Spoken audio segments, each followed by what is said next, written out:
kami dari kelompok 8 akan mempresentasikan mengenai kebijakan brand dan produk. Pengertian produk menurut Kotler dan Keller adalah segala sesuatu yang dapat ditawarkan kepada pasar untuk memuaskan suatu keinginan atau kebutuhan, termasuk barang, fisik, jasa, pengalaman, acara, orang, tempat, properti, organisasi, informasi, dan ide. Di sini saya akan menjelaskan mengenai klasifikasi produk. Dalam merencanakan strategi pemasaran untuk suatu produk, para pemasar telah mengembangkan beberapa klasifikasi produk yang didasarkan pada sifat atau ciri berdasarkan berwujud tidaknya. Produk dapat diklasifikasikan ke dalam dua kelompok utama, yaitu yang pertama ada barang. Barang sendiri dibagi menjadi dua macam, yakni ada barang tidak tahan lama dan barang tahan lama. Barang tidak tahan lama yaitu barang berwujud yang biasanya dikonsumsi dalam satu atau beberapa kali pemakaian. Contohnya, ada kapur tulis, sabun, minuman, makanan ringan, dan lain sebagainya. Sedangkan barang tahan lama yaitu barang berwujud yang biasanya bisa bertahan lama dengan banyak pemakaian. Contohnya ada mobil, lemari es, televisi, komputer, dan lain sebagainya. Lalu klasifikasi yang kedua ada jasa atau servis. Contohnya seperti bengkel, salon kecantikan, kursus, hotel, dan lembaga pendidikan. Lalu terdapat juga klasifikasi berdasarkan kegunaan. Yang pertama ada barang konsumen yang terdiri dari barang sehari-hari, barang belanja, barang khusus, barang yang tak dicari, dan yang kedua ada barang industri yang terdiri dari bahan dan suku cadang, barang modal, layanan bisnis, dan pasokan. Penetapan merek atau branding. Branding merupakan proses pembangunan citra atau identitas. Menurut Kotler dan Keller, penetapan merek atau branding ini adalah menciptakan perbedaan antar produk. Penetapan merek ini sendiri dibagi menjadi dua, yaitu co-branding atau penetapan merek bersama dan juga ingredients branding atau penetapan merek bahan baku.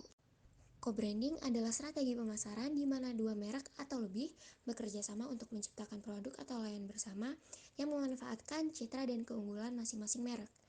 Nah, contoh dari co-branding ini sendiri yaitu kolaborasi antara Nike dan Apple, Mastercard dan Airlines, McDonald's dan Disney, kemudian ada Coca-Cola dan FIFA. Sedangkan ingredients branding adalah strategi pemasaran di mana merek menekankan komponen utama yang digunakan dalam produk mereka sebagai poin penjualan utama. Yang pertama, contohnya adalah Nutella, di mana ingredients branding ini menyoroti bahwa produk mereka terbuat dari bahan-bahan alami seperti coklat dan hazelnut. Kemudian Swarovski Crystal, di mana merek terkenal kristal ini adalah kristal berkualitas tinggi. Mereka sering menonjolkan penggunaan kristal mereka dalam produk dengan logo kristal Swarovski yang tercetak. Lalu yang keempat adalah prinsipal Islamic Marketing, di mana di dalamnya berisi 6 poin. Yang pertama, imar not ifsad, yang berarti konstruksi bukan penghancuran. Lalu yang kedua ada halal bukan haram atau tidak dilarang. Yang ketiga ada jangka panjang dan jangka pendek. Yang keempat ada pandangan dunia. Lalu yang kelima Islam sebagai kerangka hidup. Dan yang terakhir adalah the religious aim of trade in Islam. Baik, selanjutnya saya akan menjelaskan terkait fundamental Islamic concept atau konsep fundamental Islam. Terdapat 6, yakni yang pertama ada unity atau kesatuan, dimaksudkan sebagai konsep sentralitas kesatuan Tuhan dan harmoni dalam hidup. Kedua ada legitimacy atau adil secara transaksi dan masuk akal dari tingkat keuntungannya. Yang ketiga ada supremacy of human life. Ini dimaksudkan dibandingkan kehidupan yang lain seperti benda dan hewan seperti itu ya. Kehidupan manusia itu sangat penting.